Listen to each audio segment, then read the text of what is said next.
Excise సిఐకి వ్యతిరేకంగా రోడ్డెక్కిన ఆందోళన చేపట్టిన ఘటన నిజామాబాద్ జిల్లాలో చోటు చేసుకుంది.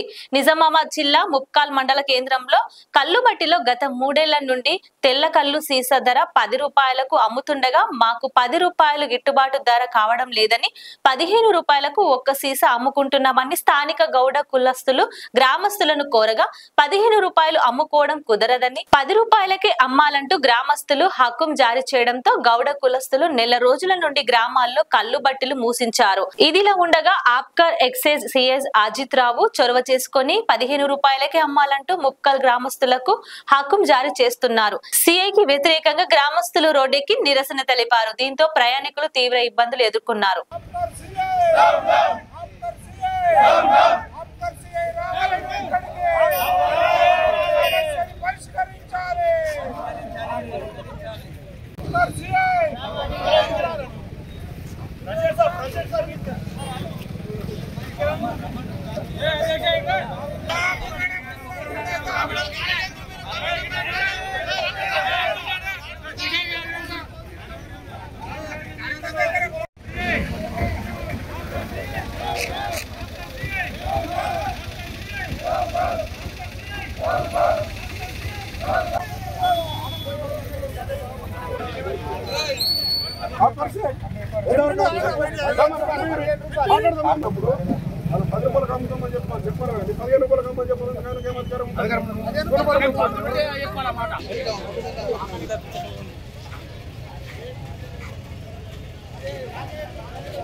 లైక్ చేయండి, షేర్ చేయండి, సబ్స్క్రైబ్ చేయండి. మరిన్ని వీడియోల కోసం బెల్ సింబల్ పై క్లిక్ చేయండి.